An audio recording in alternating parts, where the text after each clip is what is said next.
time, so don't.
The book, and then myself from University College Dublin will also give some reflections, and then we'll respond, and then we'll have plenty of time for questions and comments at the end. You can use the chat function to write any comments or questions that you might have, and then we'll read them aloud and discuss. So just to say a few words about Will, he's a lecturer in criminology and criminal justice at the University of Derby, but he's really a sociologist who is interested in nationalism and social theory and historical sociology. He has published, in addition to this book, which came out from Palgrave this year, he's published a number of articles in Nations and Nationalism and Studies in Ethnicity and Nationalism. And he is generally interested in developing a kind of different way of understanding this phenomenon of nations and nationalism using Darwinian tools and Darwinian methods of analysis. So this book is in part based on his PhD in Edinburgh, if I understand correctly, and it focuses on the relationship between nationalism and social and cultural evolution. It looks at the wider issues of contemporary theories of social change, and then zooms more specifically on theories of nationalism, kind of the leading perspectives, modernism and ethno-symbolism, and tries to see how they can be reconciled in some respects using the Darwinian social evolution as a meta-theoretical tool of analysis. And then, about half of the book deals with the case studies, applying these tools to specific situations of Japan, England, and United Kingdom. So without further ado, I'll give a floor to Will to say more about the book, and then we'll have some discussion. Go ahead, Will. Great. Well, thanks, Siniša, for that introduction, and thank you to everybody for being here, and to ASEN for organizing this, and Siniša and Atsuko for both coming along. So I'm just gonna kind of go over and I guess talk about the general sort of themes on the book and what kind of the intent was behind it and some of the kind of the key points out of that. Before I kind of go on to that, not quite getting my excuses in early, but sort of getting my excuses in early, having kind of surfed through the pandemic without having so much as a stuffed nose, my body decided that this week of all weeks would be the perfect week to catch a cold. So if I'm slightly less coherent than I would normally be, we can all blame it on the cold. So the kind of the interest with the book essentially was kind of almost coming into intervening in two kind of debates. The first of which was this kind of recent-ish revitalization of looking at using Darwinian ideas around evolution, around natural selection, and thinking about how that can be used to understand how and why kind of societies and cultures change. So basically, as theories of social change, which is something that's kind of got a kind of a recent sort of revival and interest in. And the second part of that was because my background kind of comes from nationalism studies. That's what I kind of did my master's on. So it was kind of in thinking about that and applying that specifically to the question of, well, you know, why do nation states come about? What can this kind of Darwinian account of social change, what could that do to help us kind of understand why nationalism comes about, why nation states sort of emerged, when and how they did.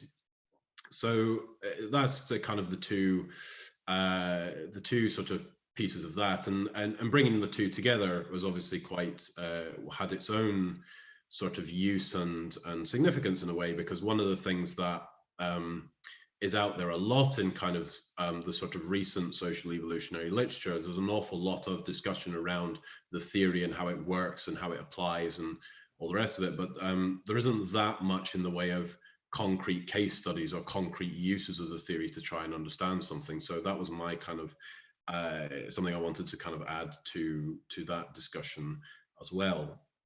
So one of the things to kind of clear up straight off the bat, I suppose, is that when I talk about Darwinian social evolution, this isn't talking about social Darwinism or social biology or evolutionary psychology. This is something different from that. So where social Darwinism is kind of the collection of kind of political sort of ideas that are normally associated with Herbert Spencer, whose ideas actually kind of formulated before Darwin's theory came along. So he sort of originated them before Darwin's ideas of natural selection actually emerged. Which has basically placed this idea on kind of competition and this notion that, you know, stronger competitors emerge over the weaker ones. So the kind of the famous phrase we think about with Darwin's theory of evolution, survival of the fittest, doesn't actually come from Darwin. It actually comes from Spencer. It's only in later editions that Darwin kind of got bullied into including it in The Origin of Species, I believe, because Spencer wouldn't stop writing letters and leave them alone. So that's kind of one. So this is separate from that, and it's separate from social biology and evolutionary psychology in the sense that social biology and evolutionary psychology are both kind of seeking to explain human behavior and activity and kind of wider social and cultural emergences by rooting it in kind of biology, well, kind of in sociobiology's terms and kind of the genetic sort of behaviors. In evolutionary psychology, it's kind of in the way that the cognitive architecture of the brain evolved under specific conditions, which places specific sorts of limits on what people can do and how they can act and that sort of thing. This kind of ignores that sort of stuff. And instead, the interest here is in saying, well, if you take the key kind of Darwinian sort of conditions, which is that there's cases of we call inheritance, variation, and selection. So there's a system by which information can be transmitted from one generation to another. There's different varieties of things that pop up in an environment, and there's a selective process. So there's a means by which within a particular environment, some of these variations have more survival value than others, or are able to kind of reproduce more or spread themselves more. And the idea is that, well, if you think about things in terms of Darwinian populations, so any kind of system or environment where there is a competition and a scarcity of resources, then you can take these concepts and you can apply it to those things to understand how they kind of change and emerge. So this is kind of what the Darwinian social evolution is doing. So through a kind of discussion of a number of the kind of the recent attempts of these theories, from kind of Jeffrey Hodgson, Thjomnor Knudsen, W.G. Runciman, Dan Sperber, Peter Richardson, and Robert Boyd, and also Herbert Sprite, who all have their different sort of versions of this kind of theory and understanding, and David Hull as well. I kind of take those bits and kind of synthesize some of the elements about that, so some of the common elements about it and some of the common things about it for understanding and the concepts, to kind of understand, well, this is to create kind of a toolkit sort of model for that can be used to apply to phenomenon around social and cultural change, to sort of show how a Darwinian perspective can, essentially it can provide a different way of looking at some old problems, some old kind of issues that have been rattling around in social theory for a while, and thus through that kind of offer a different perspective. So to that end, it then kind of applies this to nationalism. There's also kind of a discussion of social change, focusing on particularly on kind of the work of Michael Mann and Ding-Xin Zhao. But primarily it kind of looks at kind of nationalism with the kind of the question of, well, how can this be used to kind of understand why nations and nationalism and nation states not only kind of emerge sort of when they do, what were the conditions that led to their kind of emergence, but also why did they take the form that they do? And more particularly as well, why was it sort of the nation state rather than any kind of competing formations, such as different types of feudal states or city leagues, or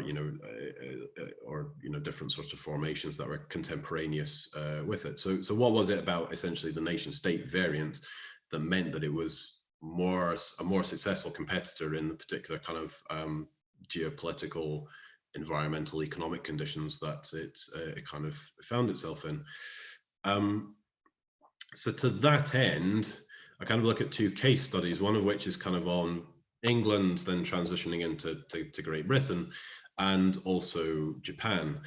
And there's a particular kind of reason why those two were chosen, which is that essentially there are some similarities between them, some more superficial than others, but they were both kind of islands, both kind of islands, or Japan's collection of 4 islands, but they're both essentially islands that are next to much larger kind of continental neighbors, and ones that have tended to have the kind of the preeminent power.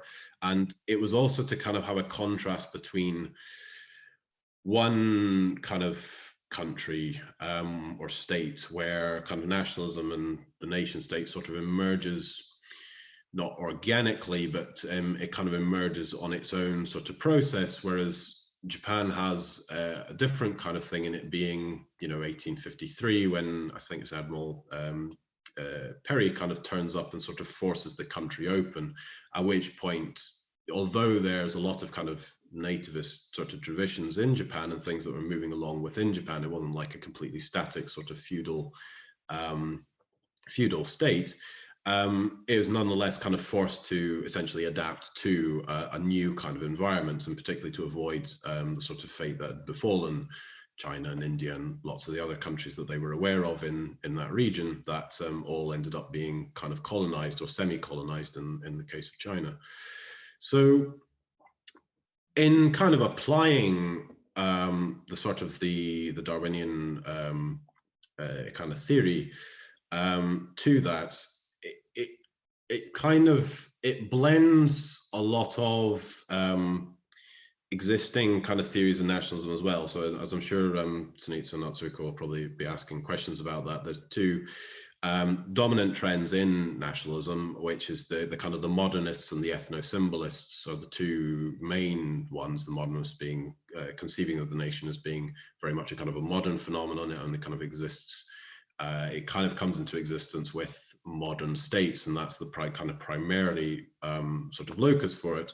Whereas ethno-symbolists are kind of more concerned with kind of the cultural and identity formations and the kind of the antecedents to the nation, so the things that exist prior that essentially the nation draws on to craft its distinctive kind of history and political and social formation. So those two kind of perspectives have sort of fought one another to a draw over a period of a number of years. And what I'm partly kind of what I do in the book as well is to say that, well, they're not, if we take the kind of the Darwinian approach, we can sort of see that they're not perhaps that opposed to one another as is normally kind of made out. That yes, we can agree that nations are modern formations. They emerge under specific kind of conditions that happen around the same time as modernity, but nonetheless, they don't emerge out of nothing. There's always previous kind of traditions, some of which are kind of lost, some of which had, you know, very little importance before the nation came along, but suddenly become very important when it does, that kind of get revived out of this. So from that, you can kind of see that there's something of a selection process. There's all sorts of variants of kind of cultural ideas about what the nation is and what the nation should be that gets kind of drawn on and selected for. So, you know, in short, that's the kind of the main purpose of what the book was, and essentially it's to look at the ways in which these cultural wars, these sorts of lineages and these sorts of variations that are generated kind of emerge under the specific kind of conditions around kind of the sort of emergence of imperialism and emergence of the modern state, kind of lead to the nation state being a stronger competitor than alternate formations, because it can essentially provide some of the homogeneity that's needed for modern military forces. It can provide greater kind of reassurance in sort of economic matters, and it provides a kind of, again, it provides a kind of a cultural identity that disparate peoples within a territory can kind of sign up to and agree with and gain the benefits out of, which is essentially what happens with Britain, which the British Empire kind of thing becomes a unifying thread that can join Scotland and Wales into the Union, because the elites within those countries can see the benefits of being part of it. So that's the kind of the broad thrust and outline of what I was intending to achieve and what I was hoping to achieve. And the broad sort of thrust of the argument of the book. So I think it's Atsuko that's talking next. Thanks very much, Will. Yeah. So we will focus more on the specifics that you obviously couldn't outline in 10 minutes, but we'll give you more opportunity later on. Thanks very much. So Atsuko, you could respond. Thank you very much again for asking me to participate in this event. I just want to first of all echo Sinisha's overall assessment of the book. This is a really exciting attempt, and you know, just the idea that you can the idea to apply something like Darwinian perspective onto social change. I think in itself it's exciting, and it's, you know, this is the kind of thing everyone should be doing more to make it more, you know, interesting and exciting, rather than doing something kind of less conducive all the time. Okay, so that's my first thing. And my brief today is basically to comment on the Will's treatment or discussion of symbolism, and then looking at the case studies and try to be as succinct as possible. And Siniša will be doing a bit more broader stuff about social change, the idea of evolution, etc., etc. But I'm sure our comments will overlap in the end in one way or another. So starting with ethno-symbolism, one of the very embarrassing things about this is that Will has chosen as a kind of a two theories to represent ethno-symbolism, John Hutchinson, which is not embarrassing, but somehow myself, and I've never seen myself as ethno-symbolist. I've never seen myself modernist either, but I never identified myself as ethno-symbolist. And then, being put with John would speak the kind of a quite, how can I put it? It's just like, yes, embarrassing. But anyway, the point it's making here is that, as he has already said very clearly, that modernism and ethno-symbolism are not mutually exclusive, but could be complementary. And I think his argumentation shows this rather well. But in a way, this is not really surprising because neither Anthony Smith nor John Hutchinson denies that nationalism as an ideology is a modern phenomenon. That their issue is the past or the ethnicity and pre-modern myths, memories and symbols are important in shaping the modern nations. So perhaps the opposition between these two groups are not as stark as it is often made out. And what I would be interested in this regard is to see, to see your take, Will, your take on how modernism and perennialism, for instance, Stephen Grosby can be reconciled. That would be interesting to see if the Darwinian perspective can be applied to that kind of almost ontological divide. As a kind of thought experiment, that would be interesting. And for some reasons, Stephen Grosby let me know that he has just published a book called Nations and Nationalism in History, which basically argues that the nations and nationalism have been there, having all the time in different forms. And so this would be the kind of an exact opposite to modernism, I suppose. Now, moving on to cases, case selection, again, Will has already justified it. And I think, looking at England/Britain and Japan makes sense to me. I think I have done it myself. In particular, because of their as you have correctly pointed out, the separation between the Britain and the European continent and Japanese archipelago and Chinese continent, mainland, it's not the same. I mean, this one is 50 kilometers and 300 kilometers, especially before the advent of modern navigation technology. This is a huge difference. Nonetheless, the idea that at the kind of in periphery of major civilizational centers probably make this comparison meaningful, justifiable, and interesting. And here, in the case of England and Britain, or /Britain rather, while Will says that he doesn't want to argue that nationalism emerged before modern period, still he goes back to the idea of English or English kind to bead, and then there was a very interesting kind of discussion of kind of what I might call pre-modern nation building attempt by King Alfred. But however, Will says that this does not qualify as the English nation or national identity forming, as there was no, and it wasn't supported by masses.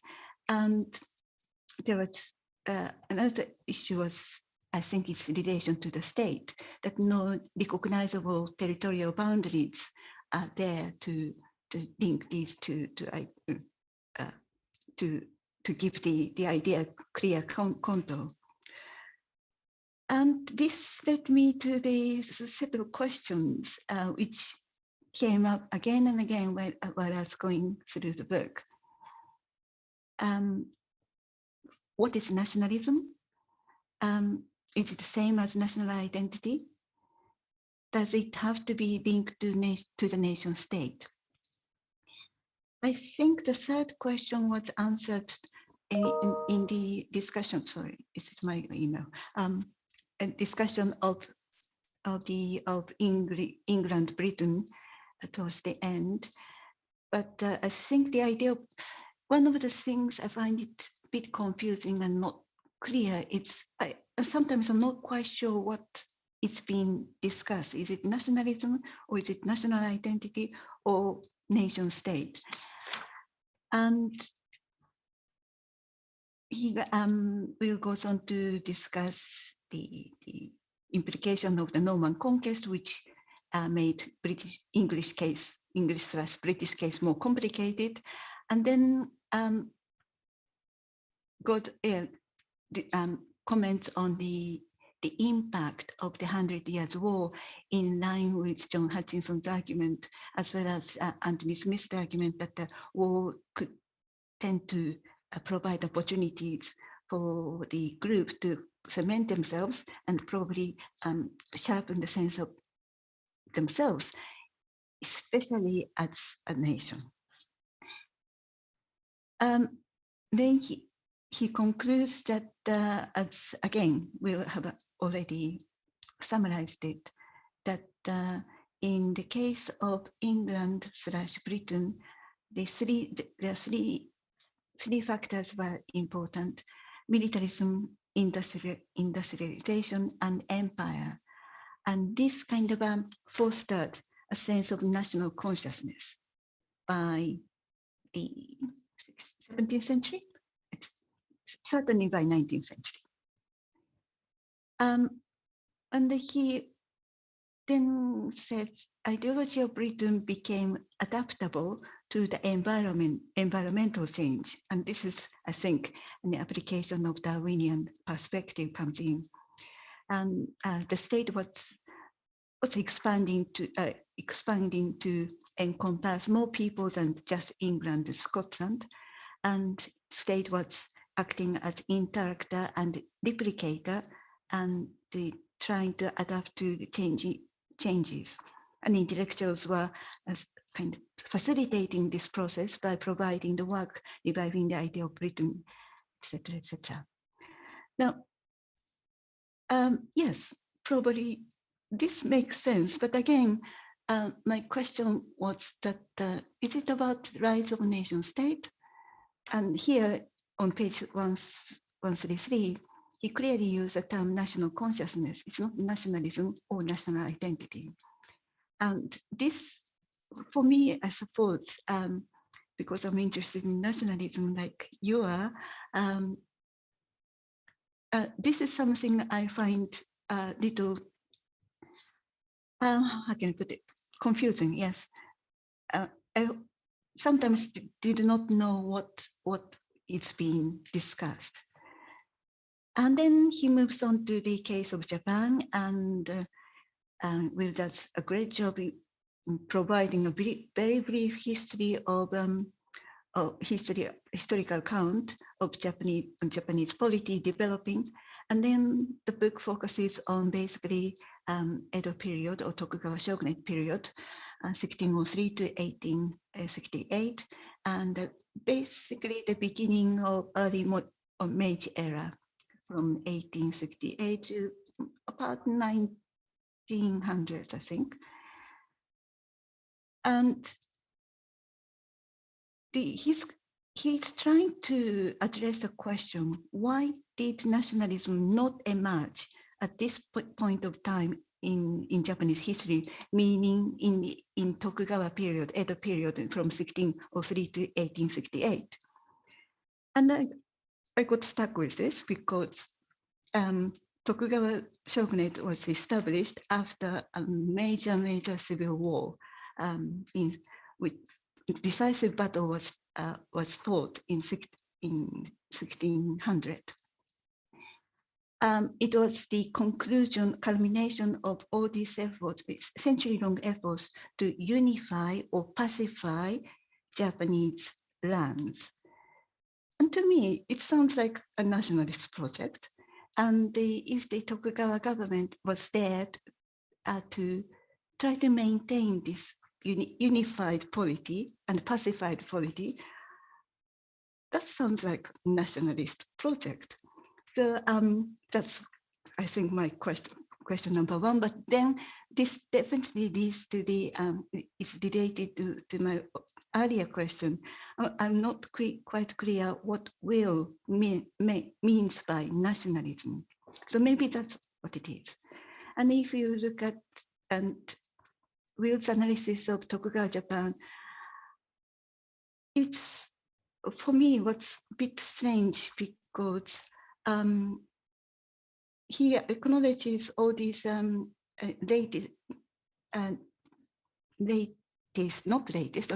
recent scholarship on Japanese society, especially Tokugawa period, to refute that it is not just a stagnated place. There was a kind of, as a polity, it is rather well defined. There was a definitely mass culture facilitated by relatively high literacy and reasonably integrated market economy. There was definitely civil society. It was, in terms of market economy, it was rather sophisticated that apparently Japan has the world's first future market in rice. And this has just closed down about 2 weeks ago. So since the Edo period till about 2 weeks ago, future market in rice has been operating in Japan.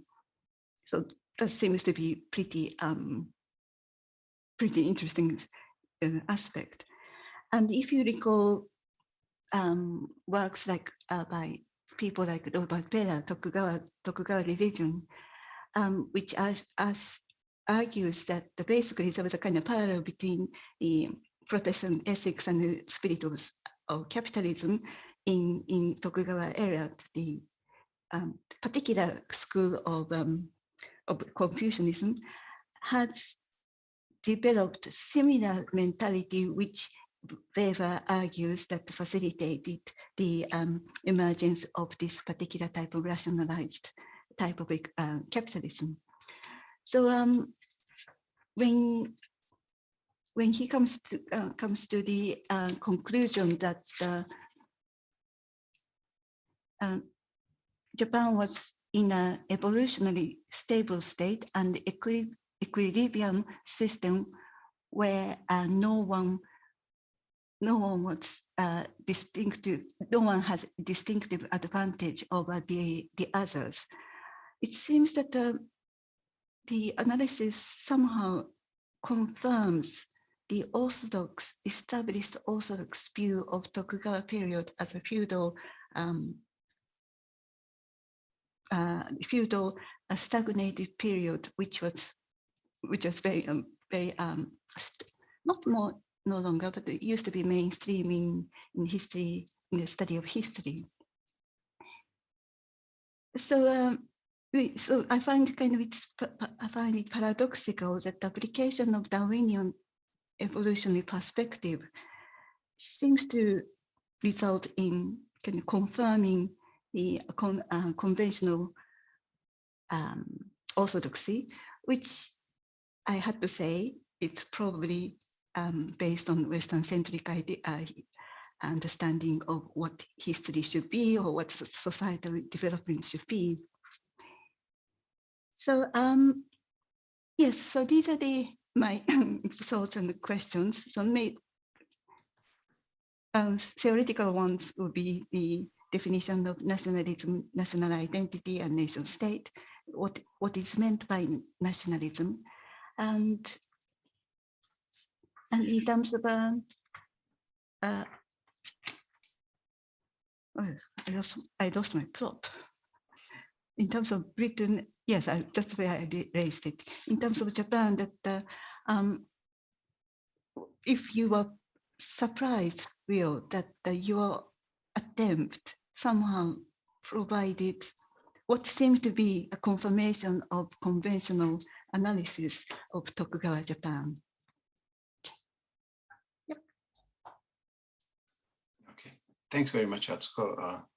So I'll just now put a different hat. Instead of being a chair, I'll also make some comments on the book. And Atsuko has raised already some issues, and I think we both agree that this is very, very innovative book. It's exciting to see kind of completely different take on these theories of nationalism. But I also like what you said in the beginning, what's very also clear in the book, that this is a book which isn't really informed by biological or genetic reductionism, which I think characterizes a lot of neo-Darwinian approaches, especially in sociobiology and evolutionary psychology, a la, Pinker and others. So I think, this, move away from this kind of narrow reductionism that is dominant, I think, in a lot of evolutionary psychology, and is represented perhaps by works of Gatt more recently in his book on nationalism, and earlier forms of Pierre van der Berg, although he was much more complex thinker, I think, where they see nations as a form of extended kinship. So I'm glad you're not pursuing that road at all, which maybe, as Atsuko mentioned, is something that we associate with primordialism. And initially you would think, the Darwinian ideas are only of that kind, but they're not, and I think that the good thing about this book, it shows that there's much more in Darwin that we should work with, we could engage with. So this is, I think, comprehensive and original and stimulates our thinking. It makes us, reevaluate how we see some relationships in society and social change and nationalism. So what I want to do is just raise a couple of points in relation to general issues and maybe a little bit more focusing on nationalism theories and modernism, because Atsuko has already covered ethnosymbolism. I think one of the kind of first critiques that one could immediately see and expect, I'm sure you're expecting this kind of question, is where is the agency in this? Because I think there is always that kind of, Darwinian and theory looks over millions of years ultimately. So you're inevitably in this kind of structuralist frame, and your focus is obviously also on states and nations. These are all structural processes. And although you do emphasize, contingency and variation and selection and replication of these processes, but, obviously human beings are very different to other species in a sense that one person can make enormous difference. Obviously, somebody who possesses, access to nuclear bombs can change the course of history, which lizards cannot do, or, any other species. So in that sense, I think there's much more contingency, much more agency present in historical development, social change than it is outside of in environmental dynamics and other species and everything else. So you do kind of in your empirical cases point out at specific rulers and their impact, but a lot of the narrative remains very structural, which in some respect is understandable considering the Darwinian tools that you're using. Another issue, again, might be also conventional critique, is Darwinianism is usually associated with being kind of materialist or overly materialist, a type of explanation. You do more than that, obviously. Your approach is wider, and you recognize the importance of culture and politics and economy and everything else. But then, and the good thing is, again, which is very unusual for me to see reading something Darwinian, there are no concepts mentioned like inclusive fitness and kin selection, which is good. I like that you don't do that, because this is what the Darwinians always do, and there's too much reductions. But then and also what you mentioned, I think this is very good critique of Dawkins's concept of mean, which you say it's not helpful because he tries to find a kind of cultural equivalent of gene. And it's very, unsociological in many respects. It's and then also anthropomorphizes genes and means, as even the term of his book, Selfish Gene, is anthropomorphism. Obviously, genes cannot have will and act as human beings. So I'm glad that you missed this kind of anthropomorphist language, which is important. And I think it's important because I'm sure you'll be always attacked whenever you say I use Darwinian tools, people will come from that angle. So I think I'm glad that you're not doing that. However, there is also the problem of kind of when you're talking about societies, there's an element of methodological nationalism there. You know, if you're talking about Japan and you're talking about England, you do kind of mention interactions here and there, but we're still, you know, we don't see these transnational processes and global processes that shape what is happening in particular societies, which is very important. There's a lot of, you know, imitation and replication is important in Darwinian vocabulary, but I think maybe more of that would be useful to see. Also, I think when you're using some of the approaches from social and cultural evolution, which treat culture as information, I found that a bit reductionist. You know, culture for me is something much wider, much more complex, more messy than being reduced to information. So I think I like this approach that you ultimately take, that Darwinism is not a single theory, it's a meta theory, it's a meta theoretical framework, and your ambition is to make it compatible with other approaches, and I think you do that very successfully. But I'm somehow, I would side with Mick Mann on this, that, you know, it's true, but it's trivial in a sense, because it's so general, it's so vague. It allows so many things. If you say environment shapes all these things, we can agree with that, but we don't have specific mechanisms, you know, that we can identify and say, this is it, you know, these are the processes. So I'm, you know, my question might be, you know, what are we gaining from recognizing the importance of these evolutionary processes?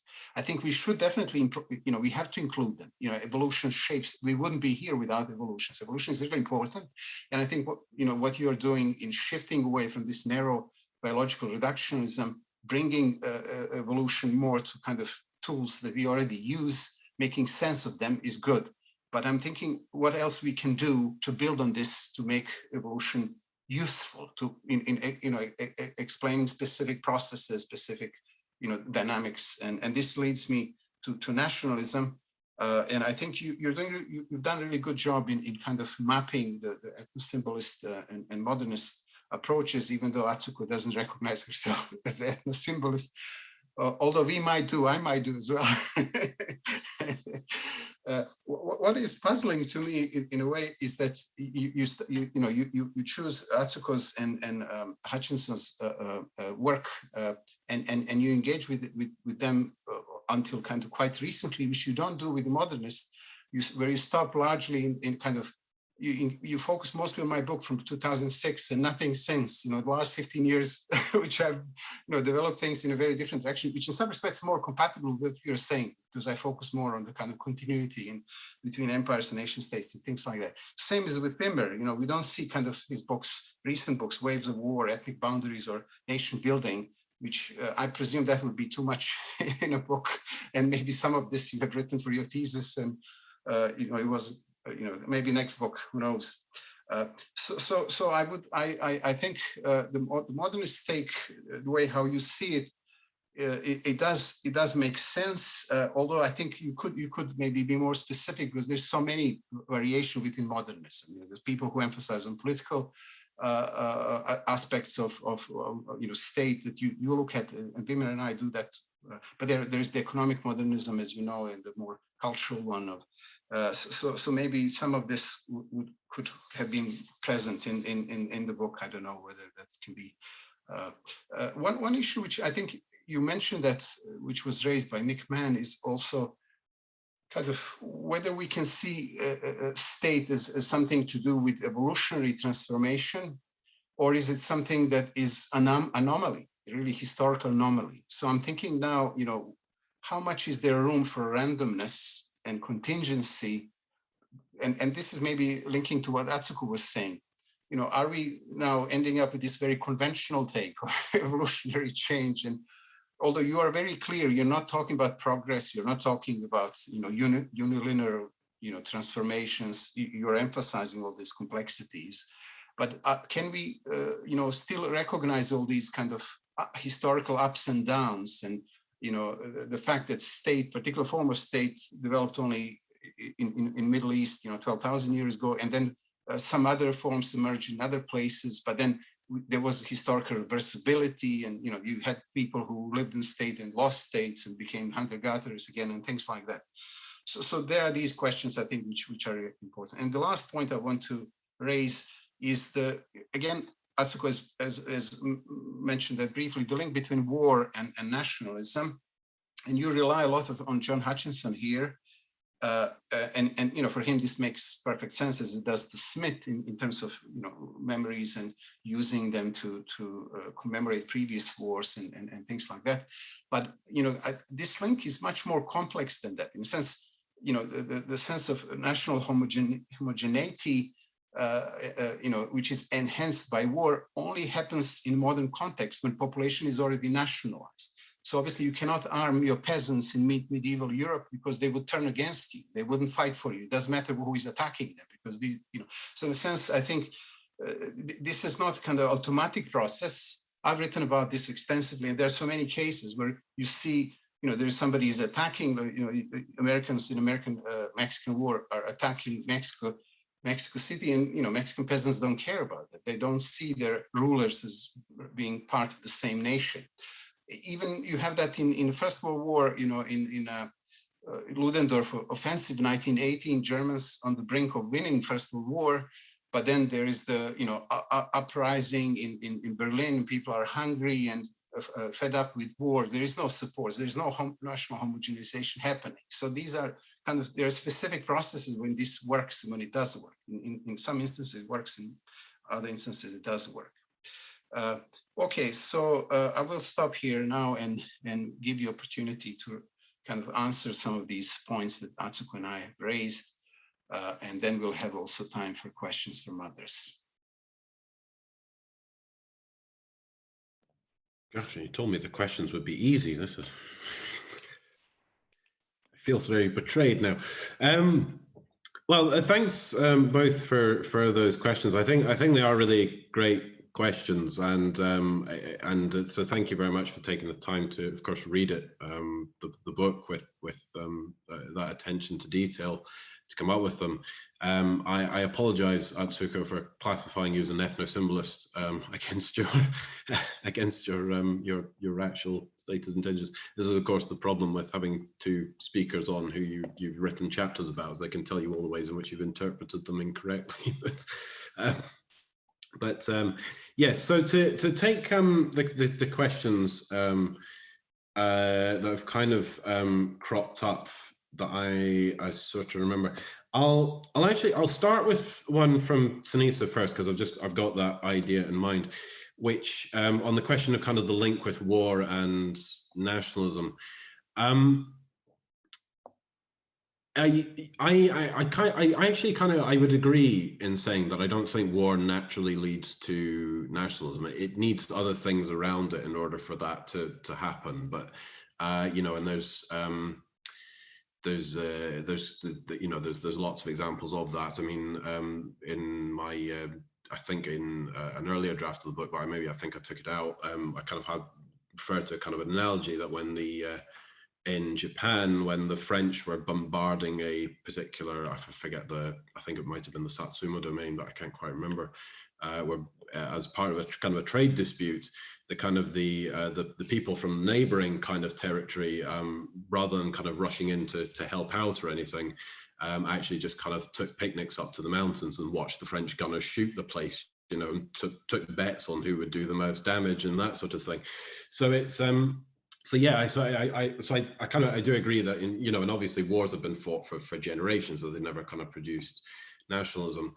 So I guess what I'm making with that point is that you do need some sort of antecedent stuff going on. There needs to be some sort of environment that's right for it in order to push it in that direction. So there needs to be something around kind of starting to be centralizations of sort of states and that kind of thing, and the militarization can carry over. And I think it's kind of Daniel Conversi, who kind of talks about the way in which a lot of nationalist rituals are kind of drawn out of actually military rituals around kind of flag waving and that kind of thing, and how those two kind of interconnect. But I think that the point in which I guess I'm agreeing with Hutchinson, what I think is the kind of the Darwinian take, as it was, is that what the war does do is it does produce this sort of fulcrum in which a lot of things sort of get pushed in one direction, that it becomes then, because the war has come up, it forces a lot of the kind of homogeneity to come in. It makes it kind of the selection pressure, as it were, as in the kind of the Darwinian terms, suddenly makes it sort of become a kind of a more successful variant. So although yes, in kind of medieval times, if you are on the peasants, they'd all run off with it and do what they liked, or they'd all fight against you. When you're centralizing the state, when the state's sort of centralization is kind of kicking into gear, it's the kind of the war that almost sort of pushes it over the edge in terms of, you know, getting that greater sort of homogeneity kind of going, I guess, is so it's that kind of emphasis on the kind of the environment and how that leads to that particular variant becoming the kind of the selective thing. So that I think that takes me on to then the kind of the question that Atsuko was kind of returning to continually, was this kind of confusion between national identity, nationalism, and nation state. And I guess I'll hold my hand up on that one. I probably wasn't as clear as I should have been, and was maybe using them a little bit more interchangeably than I should have done. I think for me, nation state, as I understand it, is the kind of the particular kind of alliance between a nationalist sort of ideology with the sort of the centralized states, as it were. So it comes about when that is the particular kind of ideology that's used to then as the binding agent for everybody that's within the particular kind of territory. So I kind of agree with Siniša, actually, in terms of saying that national identity is it's something of a nebulous term that means that in kind of social kind of science, although there's a lot of kind of a folk understanding of what national identity means, or you can sort of understand it as an analytic tool, it can be a little bit on the vague side. So it's more sort of on the ideology kind of sense. So I guess when I'm talking about national identity dispersing or national consciousness raising, I guess what I mean is that it's the saturation of the national ideology that leads to people to think of themselves in those terms, or to think of their relation to one another in those terms, and that the nation state is effectively that kind of it's the allying of that particular ideology with that sort of particular kind of central states, just as the kind of other ideologies have allied with other kind of states in the past. So you know, the different sort of the different kind of environmental sort of conditions are what sort of has that determination in some sense. So Henrik Sproit, for example, kind of talks about the way in which within Europe it wasn't just kind of a straight transition from feudal state to kind of territorial national sovereign state. There was actually competitor formations in terms of city states and city leagues that were about, but the kind of the territorially sovereign state sort of won out over those, because essentially it was economically more powerful in the sense that there was a central kind of authority figure that did the rules across the whole land, which meant it was easier for people to kind of trade with that state. But then also, because of the centralization of things, it also made war fighting easier, because you had less kind of arguing to do amongst different groups and less to kind of organize. So that's kind of, I guess, where I am on kind of national identity, national consciousness, and nation state, and hopefully that's kind of clarified that. Picking up then kind of a question that's sort of come from both of you, is the kind of the Darwinian view kind of just reverting back to kind of conventional frameworks, or the orthodox history? I would say no, because I don't want to be saying that I'm just kind of supporting orthodox history through new and ingenious means.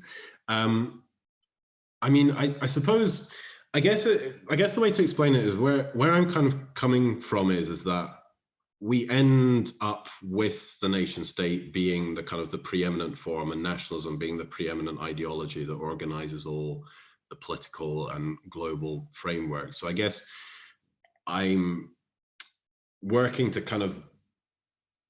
backwards from that. It's it's the kind of thing that you do in, you know, that the Darwinian sort of studies kind of do. It's partly that sort of functional edge, I suppose. When you see something, a creature with kind of wings and things, you sort of work backwards and work out, well, what, you know, how did that come about? Why did that sort of come about in that way?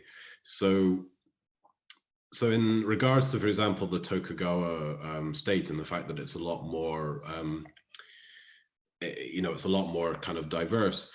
I think in that instance, what I'm getting at is that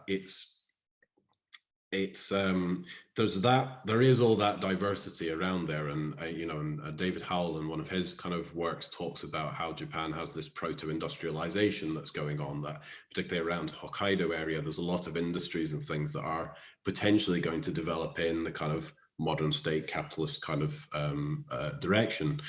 And so there's a lot of that stuff that's going on. So it is an awful lot more kind of diverse than what's happening. But it's not, because the Tokugawa state is not fully centralized. It's the different kind of collections of domains that the shogunate is not, you know, it's divided between the shogunate and the emperor. The emperor's kind of the cultural kind of locus, the spiritual sort of cultural leader. The shogunate's more the military, political kind of leader, but nevertheless still has to have that kind of negotiation with the different regions. And it's a larger kind of territory with the different daimyo having more sort of power. So although there are all of these things bubbling up, it's in the kind of the Stephen Jay Gould's kind of terms, there's this kind of equilibrium that's going on, which isn't to say that everything is static, but it's to say that there's a lot of things kind of bubbling on that are not necessarily going in any one kind of direction. And then in Gould's terms, it eventually arises at a kind of a punctuation point where eventually something comes out of it that goes off in one direction. Now, I think that in Japan's case, there's clearly something that was going on, and the Tokugawa was kind of coming into a kind of a crisis point where they were having to kind of change things. And so I think something was definitely going to happen and develop, and whether that would have been kind of a nationalism or a nation state or something else, I don't really know. But it stopped from happening because of, and this is, I guess, where the kind of the transnational element comes into it. That's the moment at which, you know, the colonization stuff starts. You know, the West kind of comes crashing through the door and puts a halt to it in a way.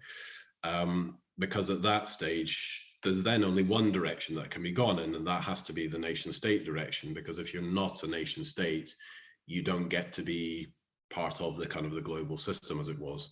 So that arrival changes the environment. So it creates the new selection pressures, which is on to, you know, selection pressure for the nation state, for that kind of ideology, because otherwise, if you don't have that, you're a target for being colonized. And then this is why you can then see that Japan then does its own kind of colonization endeavors. They go out to Taiwan, they go out to South Korea.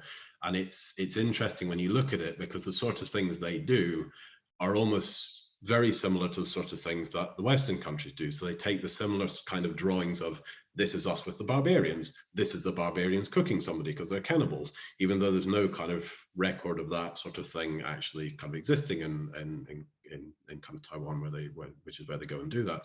So you can clearly, so there's that kind of imitation that starts happening because the kind of the environment kind of places that pressure. And this is where the kind of the agency comes back into it. Although I think in addressing the kind of the kind of the structural thing, clearly there is always a factor for contingencies, and this in kind of the evolutionary terms is what's called kind of drift, which is this example of luck. So Peter Godfrey Smith kind of writes about the fact that, you know, if something dies because of a lightning strike, yes, it may be that creature is just prone to getting hit by lightning more, but it could just be a complete accident, and this can throw off things in lots of different directions. But so there is that accounting for contingency, and of course Darwinism is all about kind of contingency, because you don't know what variants are going to mutate, you don't know what things are going to sprout up. What it kind of adds to this, though, is thinking about the fact that, well, if you see particular kind of environmental kind of conditions and what they are, when a particular kind of contingency or variant crops up, it will have more ability to spread itself in that kind of environment than something else, and that's down to all of the kind of those sorts of pressures, and that could be down to very local things, it could be down to very transnational things. It's all kind of intermingled together. So there is kind of that structural edge to it. That's certainly the case. But within that, agents do also have deciding ability. So again, in the case of Japan, when they're forming the Meiji state, they don't just blindly kind of imitate everything. They actually have kind of tours around Europe, and they look at the different sort of state formations that are there, the different sorts of ways of doing it. And, you know, they take a bit of kind of the German constitution, they take a bit of this sort of model, take a bit of that model, and it forms it into its own kind of thing. So there is still agency there, but it is within some of the limits of some of the kind of the structural and kind of environmental frames that exist around that. And that's the same in kind of the case of England. So when James the Sixth of Scotland, England, if I'm getting my regency correct, he tries to kind of do the whole, right, now I'm the King of Britain, you know, Scotland and England, unified crowns, that's me. We're going to revive this notion of Britain. And it dies on its arse, basically, because nobody in Scotland's interested. Yeah, happy to share the crown, but we're not having a unified state with England. It's only when the kind of the English Empire is, you know, starting to hit the peak of its power, and the Scottish Empire has died in an absolutely disastrous scheme in the Darwinian expedition, that all of a sudden it becomes, you know, mutually beneficial for both parties to be unified. You know, England loses a threat from a northern neighbor, Scotland gets its, you know, debts cleared, and also gets to participate in the British Empire. So at that moment, the idea of Britain is suddenly revived and suddenly it takes off. So yeah, so I guess that's kind of a long and rambling way, I'm sure, of addressing a lot of those questions, which is on that, you know, agency does matter, but it's within those kind of limits, and in some ways those limits are determined by the selective pressures and environmental pressures, and also what sort of variants that crop up under those kind of pressures. And of course, to emphasize that something being selected doesn't mean, of course, that it's the best possible sort of formation or anything like that. It's just, it happens to be the one that, against the competitors it was against, it, you know, it was the best one that was kind of available, as it were. And I think that's the kind of the value added that I think Darwin provides, that, you know, yes, to a certain extent, that, you know, Michael Mann is correct in saying yes, it's true, but trivial. But I think it does, thinking in those terms, I think does provide a new way of looking at things, in terms of it guides to different sort of emphases on looking at different aspects of things and how they work together. So thinking about what are the different variants, why did this one happen to be the one that came out on top for one reason or another? And it could just be it was luck, but it could also be there's things in the kind of environment or in the thing itself that develop out. But that's, of course, that's kind of a question as well. That's something I'm also working on and still thinking about. And I think it kind of comes back to a paper that's kind of been worked on and off for a bit now, which is the role of kind of power in this, and what does power mean in kind of a Darwinian sort of frame? Does that just mean more adaptable? Does it mean something else? So yeah, so I guess that's where I'm at with that. Okay, thanks very much, Will. We have a few questions from audience now. I'll read them. From Joao Pinheiro on Facebook. From what I can remember, Gellner explicitly denies their compatibility. I don't know what's this related to, pointing to case of Estonia, where there was, according to him at least, no ethno-symbolic unity previous to the building of the nation. I think we could use an example of Estonia or a few others where, I mean, obviously these were not your cases, but I'm thinking, you know, what about cases where there is no continuity they can establish, especially, you know, for entities that emerged only in the modern context and were part of some imperial project?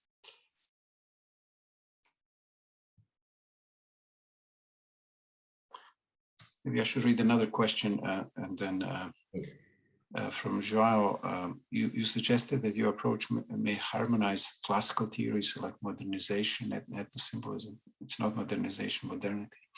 I don't know whether you include other theories in the, let's say, primordialism and other social constructivism, but you haven't said how you do it. Could you please tell us a bit about how it integrates them with specific mention to evolutionary dynamics, so that we can understand what's specifically evolutionary about your theory? What is the definition of nation and nationalism? Okay, you talked about that, so there's no need to ask. So maybe you can respond to these two, and then I'll look for another one or two questions. Yeah, I certainly can.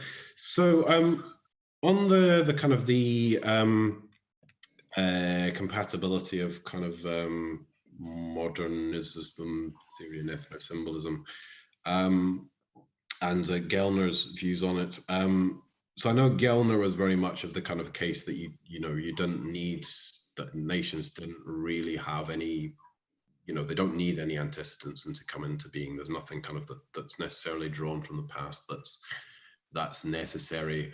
Albeit I think in his debate with Anthony Smith, he did kind of have a wink at the audience to said that this was kind of, this is where the battle lines get drawn. So you sort of have to play your role in and that kind of thing. And so, so I think there is the case that, certain, I'm sure places kind of draw on, draw on things that are not sort of national traditions, so to speak. But I think in, I think in kind of, as it came up in the debate between Hutchinson and Oz Karimli, I think when they kind of had those kind of questions, is that yes, there are often times when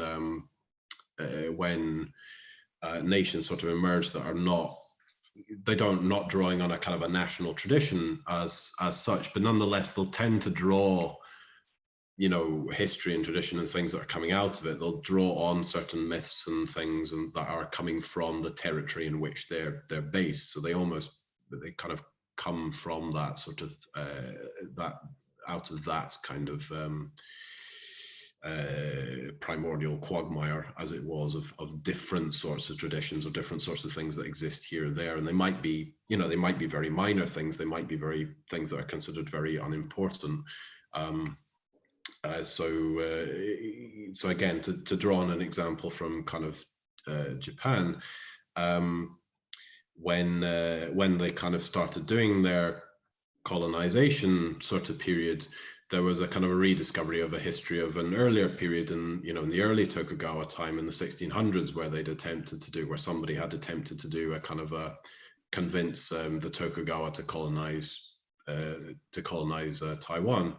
That had failed, and his name had kind of disappeared somewhat from history. But when the new thing got underway, it was suddenly sort of revived as being, showing that there had always been this history that was going on. So that's clearly not a national kind of history or that sort of thing, but it's the way in which the kind of the ideas kind of get picked up and revived in that.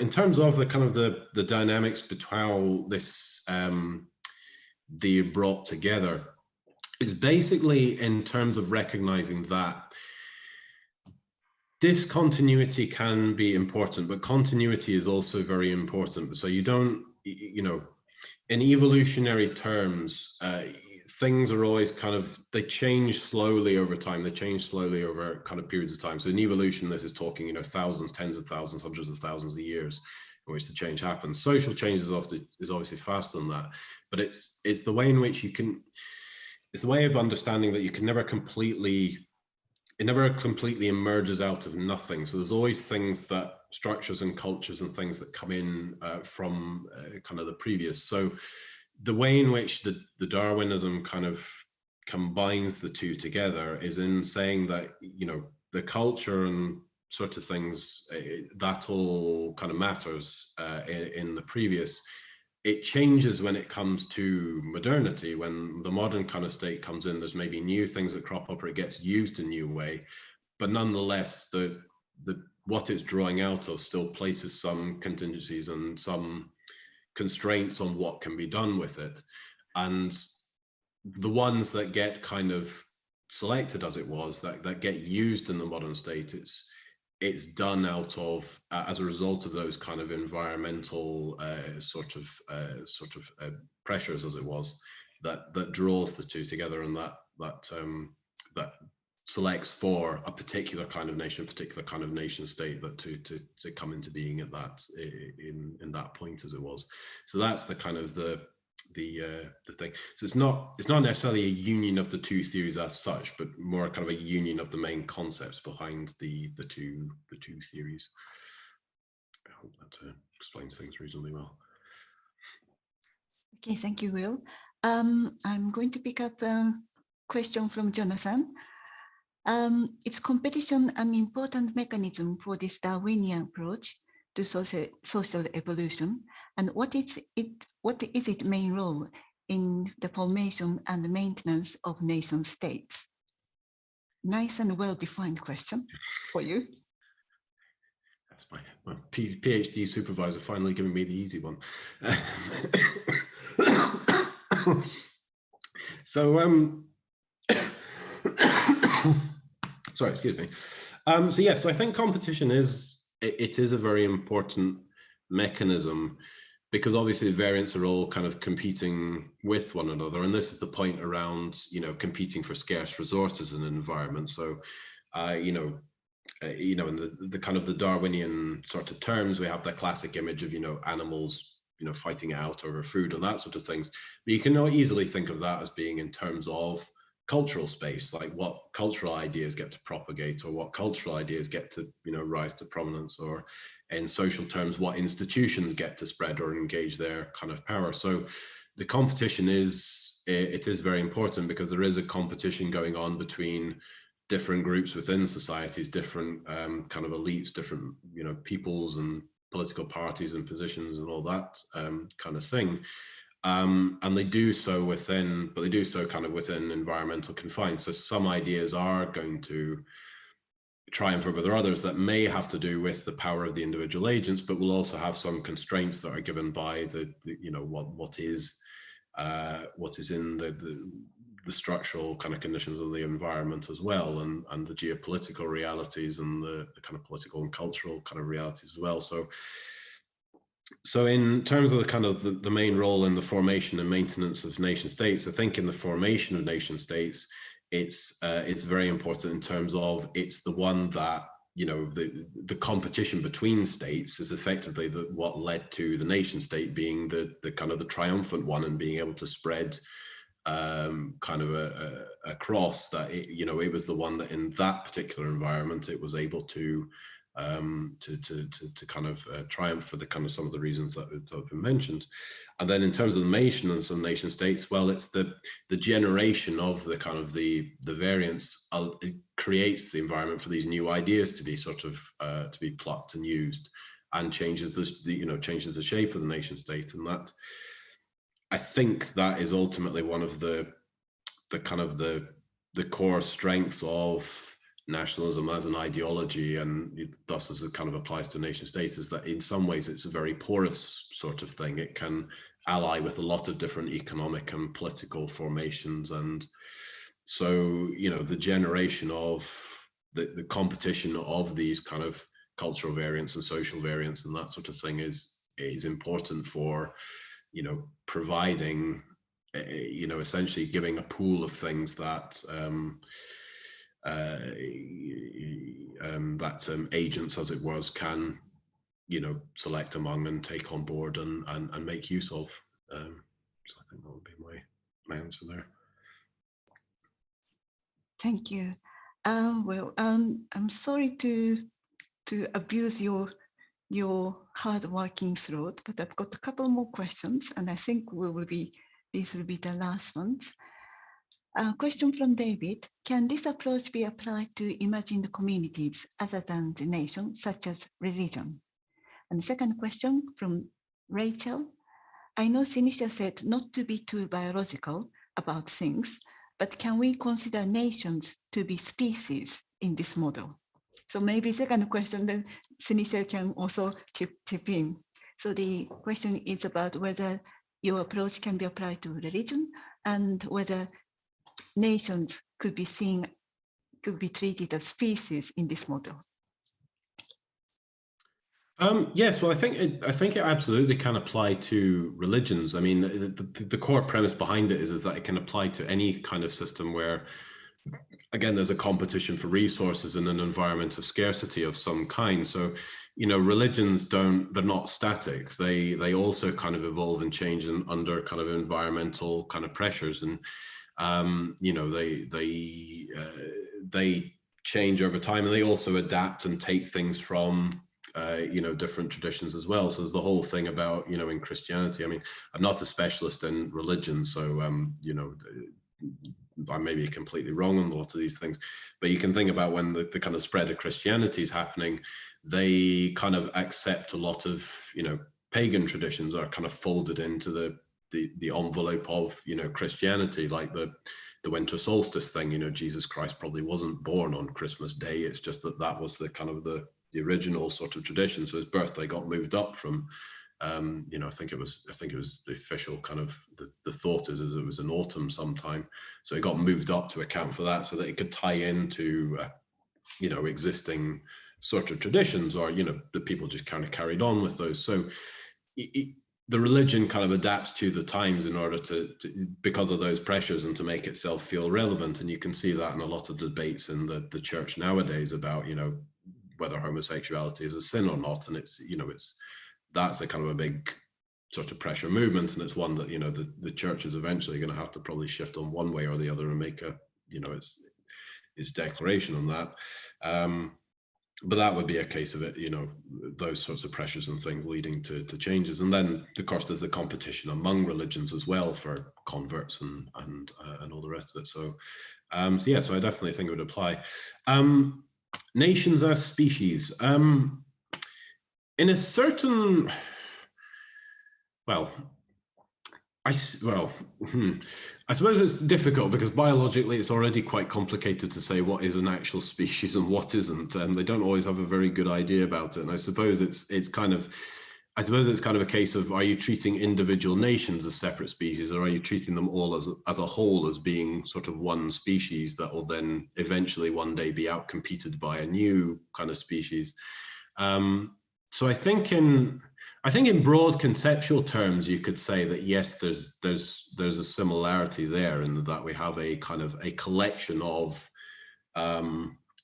political, ideological states that are different from one another. You know, no nation state is exactly the same as one another in terms of what its kind of ideology is, but nonetheless, there's a broad sort of similarity that sort of unifies them. But you know, they're not, and I guess this is the thing that Darwinism has as well, is that nothing is eternal. You know, nothing lasts forever. No sort of state, no kind of entity of any kind will persist unchanged forever.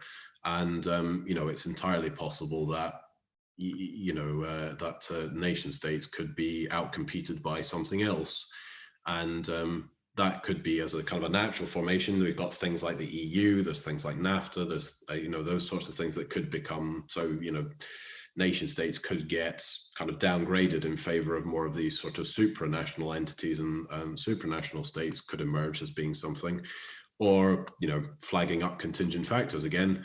We do have the disaster of climate change barreling towards us, so you know, it's anyone's guess as to what the world will look like, or what political formations will look like in the aftermath of that. It could intensify and strengthen kind of nation state sort of things. On the other hand, they could well break apart and become something else. So yeah, so I think broadly there's an analogy that can be drawn there in how it's thought about.